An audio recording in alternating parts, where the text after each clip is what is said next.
మేము election campaigning చేస్తుంటే చాలా మంది మగవాళ్ళు దాదాపు 11-12 గంటలకే వింతగా ప్రవర్తిస్తూ క్యాంపెయినింగ్లో అడ్డం వచ్చేవాళ్ళు.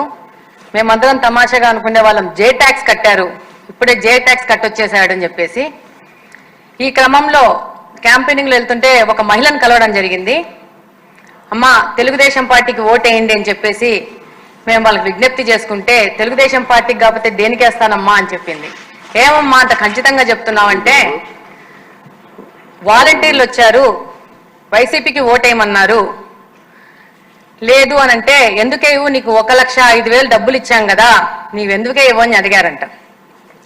నా 1,05,000 సంగతి బానే ఉంది, మా ఆయన రోజుకి 300 రూపాయలు తాగుతాడు, అంటే నెలకు 9,000 రూపాయలు, సంవత్సరానికి దాదాపు 1,00,000 రూపాయలు, 5 సంవత్సరాలకి నేను 5 లక్షలు కట్టాను, 1,05,000 రూపాయలు తీసేస్తే బ్యాలెన్స్ నాకు 4,95,000 రూపాయలు ఎవరు కడతారు అని అడగడం జరిగింది. అధ్యక్ష, ఇంకొక విషయం ఏంటంటే, ఇందాకనే ముఖ్యమంత్రి గారు చెప్పినట్టు రీహాబిటేషన్ సెంటర్స్ గురించి దాదాపు మాకు కడపలో ఒకసారి వరదలు వచ్చినాయి. వరద కాలనీ అనేసి చంద్రబాబు నాయుడు గారే కడప వాసులకి స్థలాలు ఇచ్చి అక్కడ ఇల్లులు కట్టుకోవడం జరిగింది. Below middle class, below poverty line ఉన్న వాళ్ళు ఉంటారు. దాదాపు నేను ఎలక్షన్స్లో తిరుగుతూ ఉంటే 10, 15, 20 ఇండ్లకు గాను గ్రిల్ వేసేసి చిప్స్ షాపులు ఉండేటివి. చిప్స్ షాపులకి ఏంటి గ్రిల్లు వేసి ఉన్నాయని చెప్పేసి దాదాపు 1-2 రోజుల తర్వాత నేను నా పక్కనున్న సహచర నాయకులను అడగడం జరిగింది. వాళ్ళు ఏమన్నారంటే అవి బెల్ట్ షాపులు అని చెప్పి. అప్పుడు నేను అడిగాను, బెల్ట్ షాపులు అంటే ఏంటంటే, ఒక టైం అయిపోయినాక ఈ లిక్కర్ అవైలబిలిటీ ఉండదు, పోలీసులు రైడ్ చేస్తారు కాబట్టి ఈ చిప్స్ షాపులు కింద ఈ యొక్క లిక్కర్ని సప్లై చేస్తున్నారు అని చెప్పి. అదే క్రమంలో ముందుకెళ్తుంటే ఒక మహిళ చెప్పింది, అమ్మ మాకు ఏమీ వద్దు, ఈ లిక్కర్ షాపును బెల్ట్ షాపులను బంద్ చేయండి అంటే. ఏమ్మా అంటే, నా భర్త అడిక్ట్ అయిపోయాడు, ఇప్పటికి 3 సార్లు అడిక్షన్ సెంటర్లో చేర్పించడం జరిగింది, కానీ ఇప్పుడు నేను రిమ్స్కి వెళ్తుంటే నా భర్తను చేర్పించుకోవట్లేదంటే. ఏమంటే, బాగా దారిద్ర్య రేఖ దిగున ఉన్న వాళ్ళు, వాళ్ళకి పిల్లల్ని చూసుకోవడానికి ఇంట్లో ఎవరు ఉండరు కాబట్టి వాళ్ళని భర్తతో పాటు మా పిల్లల్ని కూడా తీసుకెళ్లి హాస్పిటల్లో ఉండడంతో హాస్పిటల్ వాళ్ళు ఆ పేషెంట్ని అడ్మిట్ చేసుకోవడానికి రిఫ్యూజ్ చేస్తున్నారు. ఎందుకంటే పిల్లలు కుటుంబం మొత్తం పోయి హాస్పిటల్లో ఉండాల్సిన పరిస్థితి వస్తూ ఉందని చెప్పేసి. ఇది కడప నియోజకవర్గంలో దాదాపు శివారు ప్రాంతాలలో ఉన్న కాలనీల పరిస్థితి. తప్పకుండా ముఖ్యమంత్రి గారి దృష్టికి కూడా తీసుకెళ్తున్నాను.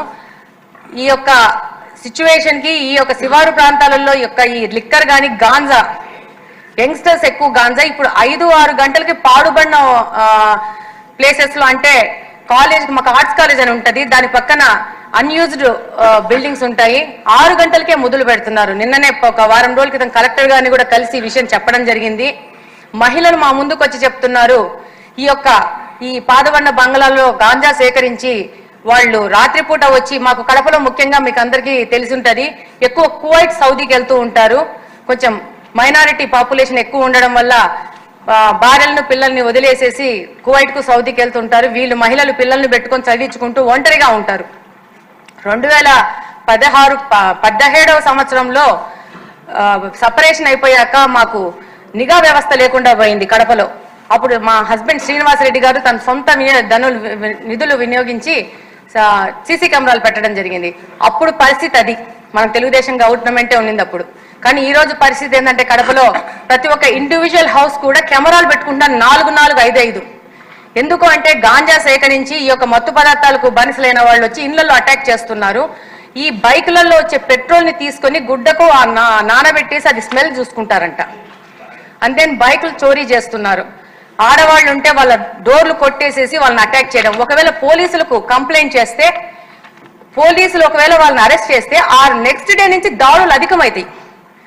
పోలీసులు కూడా రాలేని పరిస్థితి ఉంది. ఇది కంటిన్యూస్ గా మాకు ఎలక్షన్ క్యాంపెయినింగ్ లో దాదాపు మాకు కడపలో పాత కడప ఉంటది, ఎక్కువ మైనారిటీ ప్రజలు ఉంటారు అక్కడ మహిళలు మేము వెళ్ళక ముందే మాకంటే ముందు డోర్లలోంచి బయటకు వచ్చి వాళ్ళకి అనుభవాలు చెప్పి, మాకు ఇది ఒక్కటి తీయించండి, ఈ గాంజాని నిర్మూలన చేయండి, ఈ యొక్క లిక్కర్ షాపులు కానీ చీప్ లిక్కర్ని చేయించండి చాలు అని చెప్పేసి మేము డెఫినెట్ గా వేసే తెలుగుదేశం పార్టీకే ఓట్ అని చెప్పి చెప్పడం జరిగింది. అందుకే నా ఎక్స్పీరియన్స్ చెప్తున్నాను.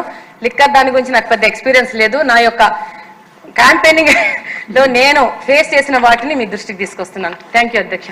Please subscribe to please subscribe to KTV Telugu. KTV Telugu. KTV Telugu. KTV Telugu channel.